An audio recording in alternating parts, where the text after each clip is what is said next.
यह Bible in one year का हिंदी प्रकरण है। 342वां दिन, लालसा। आप परमेश्वर के साथ एक घनिष्ठ संबंध के लिए बनाए गए थे। यीशु इसे संभव करने के लिए आए। कभी कभी मैं पाता हूँ कि मेरा ध्यान भंग हो जाता है, दूसरी चीजों पर चला जाता है, यहाँ तक कि परमेश्वर के लिए मेरा काम, उनके साथ मेरे संबंध से मेरा ध्यान हटा सकता है। दूसरे समय पर मैं पूरी तरह से परमेश्वर की उपस्थिति, उनकी दया और अनुग्रह की लालसा करता हूँ। जब हम अपने आप को लालसा के इस स्थान में पाते हैं, तब कुछ और नहीं, केवल परमेश्वर की उपस्थिति हमें तृप्त कर सकती है। भजन संहिता 139 का 17 से 24 तक। परमेश्वर के विचारों की लालसा। यह एक अद्भुत आशीष है कि हर सुबह नींद से जागें और जानें कि परमेश्वर आपके साथ हैं और वह आपसे बात करना चाहते हैं। जब मैं जग उठता हूँ, तब भी तेरे संग रहता हूँ। यही कारण है कि सुबह सबसे पहले मुझे बाइबल पढ़ना पसंद है। मैं परमेश्वर के विचारों को जानने की लालसा करता हूँ।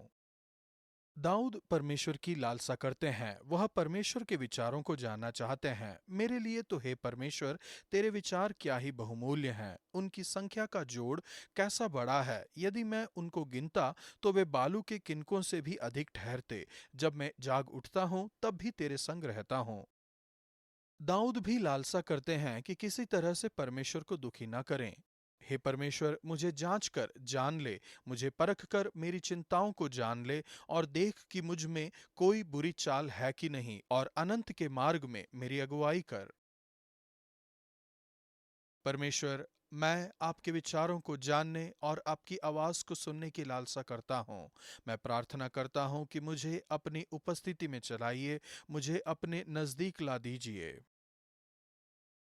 नया नियम, यहूदा 1 का 1 से 25। परमेश्वर के सच्चाई की लालसा। हाल ही में मैंने एक खतरनाक और धोखा देने वाला साउथ कोरियन पंथ को जाना, जिसका नाम है शिंचियोंजी, जो गुप्त रूप से विश्व भर में चर्च में घुसपैठ करने की कोशिश करते हैं। यह झूठे शिक्षक युवा लोगों को बाइबल अध्ययन के लिए बुलाते हैं, उन्हें भरमाते हैं और उन्हें दूसरों को भरमाना सिखाते हैं। यहूदा लालसा करते हैं कि उनके पढ़ने वाले परमेश्वर की सच्चाई को पकड़े रहें और झूठी शिक्षा के द्वारा भरमाए न जाएं। हे प्रियो, जब मैं तुम्हें उस उद्धार के विषय में लिखने में अत्यंत परिश्रम से यत्न कर रहा था, जिसमें हम सब सहभागी हैं, तो मैंने तुम्हें यह समझाना आवश्यक जाना कि उस विश्वास के लिए पूरा यत्न करो जो पवित्र लोगों को एक ही बार सौंपा गया था। यहूदा अपने पाठकों को उत्साहित करते हैं कि उस शिक्षा को पकड़े रहें जो उन्हें एक ही बार सौंपा गया था, और विश्वास के लिए पूरा यत्न करें। सच्चाई से सच में अंतर पड़ता है। आपको यह सौंपा गया है, आपको सच्चाई के लिए अवश्य ही यत्न करना है, झूठे शिक्षकों और झूठी शिक्षा के विरुद्ध। क्यों? पहला, क्योंकि हम जानते हैं कि परमेश्वर का दंड उन पर है और यह गंभीर बात है। दूसरा, क्योंकि हम जानते हैं कि वे हानि पहुंचा सकते हैं। यह भी गंभीर बात है। वे चर्च को अलग कर देते हैं, केवल अपने ही बारे में सोचते हुए। यहूदा झूठे शिक्षकों और झूठी शिक्षा का वर्णन करते हैं। पंथ कम से कम इन विशेषताओं को दर्शाएंगे। वे धोखा देते हैं। ऐसे मनुष्य चुपके से हम में आ मिलते हैं। वे अधिकार को नकारते हैं। वे अनुग्रह को लुचपन में बदल डालते हैं। हमारे एकमात्र स्वामी और प्रभु यीशु मसीह का इनकार करते हैं। ये लोग जिन बातों को नहीं जानते, उनको बुरा भला कहते हैं। वे मनमाना काम करते हैं। वे दुष्ट हैं, बेधड़क अपना ही पेट भरने वाले रखवाले हैं। वे कुड़कुड़ाते हैं, शिकायत करते हैं और गलती ढूंढते हैं। वे लाभ के लिए मुंह देखी बड़ाई किया करते हैं। वे अभिलाषी हैं, उनके मुंह से घमंड की बातें बोलते हैं। परमेश्वर के लोगों को परमेश्वर की सच्चाई की लालसा करने के लिए उत्साहित किया गया है। पत्र की शुरुआत और अंत परमेश्वर के साथ घनिष्ठता को बताती है और परमेश्वर की सच्चाई के लिए लालसा करते हुए कैसे जीना है। मुझे पसंद है जिस तरह से यहूदा ने इस पत्र की शुरुआत की है। वह अपने आप को यीशु मसीह के एक दास के रूप में देखते हैं। हर एक दिन को यीशु मसीह की सेवा करने के अवसर के रूप में देखने से बढ़कर कोई ऊंची बुलाहट नहीं है या अत्यधिक स्वतंत्र करने वाला काम नहीं है। फिर वह अपने पाठकों को पुनः आश्वासन देते हैं कि पिता परमेश्वर ने उन्हें बुलाया है और उनसे प्रेम किया है और यीशु मसीह के द्वारा सुरक्षित हैं। यह हर मसीह के विषय में सच है। वह अपने पाठकों के लिए दया, शांति और बहुतायत प्रेम चाहते हैं। यदि संपूर्ण बाइबल में हमारे पास केवल ये वचन होते तो हम जीवन भर उन पर मनन करते। वह अंत में उन्हें चिताते हैं, सच्चाई का अध्ययन करो, तुम अपने अति पवित्र विश्वास में उन्नति करते हुए। प्रार्थना करो, पवित्र आत्मा में प्रार्थना करते हुए पवित्र आत्मा हमें सत्य में मार्गदर्शित करेंगे। परमेश्वर के नजदीक रहिए, अपने आप को परमेश्वर के प्रेम में बनाए रखिए। दयावान बनिए, पापियों के साथ सौम्य बनिए, लेकिन पाप के साथ कोमल नहीं। परमेश्वर हमारी सहायता कीजिए कि आपके सत्य को थामे रहने की लालसा करें और विश्वास को पकड़े रहने का यत्न करें। पुराना नियम जकरिया 5 का 1 से 8 के 23 तक। परमेश्वर के न्याय और परमेश्वर की आशीष के लिए लालसा। जकरिया परमेश्वर के दंड और परमेश्वर के न्याय की आवश्यकता के विषय में चिताते हैं। यहाँ पर महान आशा भी है। जैसे ही भविष्यवक्ता मंदिर के पुनः निर्माण और परमेश्वर के लोगों के हृदय में परमेश्वर की उपस्थिति के बसने के दर्शन को देखते हैं। यहोशू महायाजक मसीह के प्रतिबिंब थे। उनके सिर पर एक यहोशू 6 का 11। उनका नाम शाखा है। पद 12।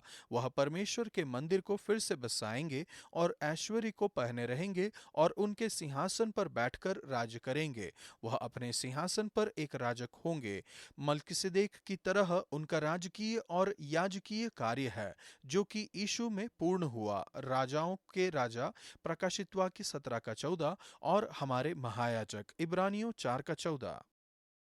उन दिनों में परमेश्वर के लोगों की तरह आप अपने कामों को शुद्ध करने और सभी को न्याय देने के लिए बुलाए गए हैं। खराई से न्याय चुकाना और एक दूसरे के साथ कृपा और दया से काम करना, न तो विधवा पर अंधेर करना, न अनाथों पर, न परदेसी पर और न दीन जन पर, और न अपने मन में एक दूसरे की हानि की कल्पना करना। परमेश्वर के हृदय में इतना जुनून है कि ऐसा कहा जा सकता है कि यह उनके हृदय में लालसा के समीप है। सेनाओं का यहोवा यूं कहता है, सियोन के लिए मुझे बड़ी जलन हुई, वरन बहुत ही जलजलाहट मुझ में उत्पन्न हुई है। यहोवा यूं कहता है, मैं सियोन में लौट आया हूं और यरूशलेम के बीच में वास किए रहूंगा, और यरूशलेम सच्चाई का नगर कहलाएगा और सेनाओं के यहोवा का पर्वत पवित्र पर्वत कहलाएगा। सर्वशक्तिमान परमेश्वर अपने लोगों के लिए एक अद्भुत भविष्य की घोषणा करते हैं। वहां पर शांति, मेल, समृद्धि, आनंद और सच्चाई है। उन दिनों के लोगों और अभी हमारे लिए इनमें से कुछ आशीषें अभी के लिए हैं और कुछ बाकी के लिए। परमेश्वर कहते हैं, परंतु अब मैं इस प्रजा के बचे हुओं से ऐसा बर्ताव न करूंगा जैसा कि पहले के दिनों में करता था, और उसी प्रकार मैंने इन दिनों में यरूशलेम की और यहूदा के घराने की भलाई करने की ठान ली है। मसीह के साथ आपके संपर्क के द्वारा आप अभी बहुत सी आशीषों का अनुभव करते हैं, लेकिन कुछ आशीषों को परिपूर्णता तक आप भविष्य में अनुभव करेंगे, नए स्वर्ग में और नई पृथ्वी में। किंतु अभी हमें काम करना है इस आशीष को पूरा करने में। हे यहूदा के घराने और इस्राएल के घराने, जिस प्रकार तुम जाति जाति के बीच श्राप के कारण थे, उसी प्रकार मैं तुम्हारा उद्धार करूंगा और तुम आशीष का कारण होगे। इसलिए तुम मत डरो और न तुम्हारे हाथ ढीले पड़ जाएं। उदाहरण के लिए परमेश्वर सभी की चिंता करते हैं, उनकी उम्र चाहे जो भी हो। हमें भी बूढ़े और जवान दोनों की चिंता करनी चाहिए। यरूशलेम के चौकों में फिर बूढ़े और बूढ़ियां बहुत आयु की होने के कारण अपने अपने हाथ में लाठी लिए हुए बैठा करेंगी। नगर के चौक खेलने वाले लड़कों और लड़कियों से भरे रहेंगे। फिर से परमेश्वर सच्चाई और शांति की चिंता करते हैं, और इसीलिए हमें भी इन वस्तुओं की चिंता करनी चाहिए। जो काम तुम्हें करना चाहिए वे ये हैं: एक दूसरे के साथ सत्य बोला करना, अपनी कचहरियों में सच्चाई का और मेल मिलाप की नीति का न्याय करना, और अपने अपने मन में एक दूसरे की हानि की कल्पना न करना, और झूठी शपथ से प्रीति न रखना। इसलिए अब तुम सच्चाई और मेल मिलाप से प्रीति रखो। सबसे अधिक परमेश्वर इस बात की चिंता करते हैं कि ज्यादा से ज्यादा लोग उनकी उपस्थिति की आशीष का अनुभव करें। आपको अपने आसपास के लोगों के लिए एक आशीष बनना है जो अब भी मसीह के द्वारा परमेश्वर को नहीं जानते हैं। अपने कामों और अपने शब्दों के द्वारा उन्हें परमेश्वर की ओर ले जाओ। जब दूसरे देखेंगे कि परमेश्वर ने क्या अंतर पैदा किया है, तो वे उनकी ओर खींचे चले जाएंगे। सेनाओं का यहोवा यूं कहता है, उन दिनों में भांति भांति की भाषा बोलने वाली सब जातियों में से 10 मनुष्य एक यहूदी पुरुष के वस्त्र की छोर को यह कहकर पकड़ लेंगे, हम तुम्हारे संग चलेंगे, क्योंकि हमने सुना है कि परमेश्वर तुम्हारे साथ है। जब आप परमेश्वर के प्रेम, न्याय और आशीष के एक चैनल बनने की लालसा करते हैं, तो दूसरे परमेश्वर की उपस्थिति को जानेंगे।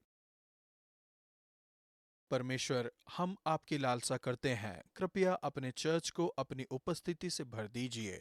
हमारी सहायता कीजिए कि ऐसा एक स्थान बने जो गरीबों और ज़रूरतमंदों की सेवा करता है और सच्चाई और शांति का स्थान बने, जहां पर लोग अपने मित्रों और परिवार को लेकर आते हैं, क्योंकि उन्होंने सुना है कि परमेश्वर आपके साथ है।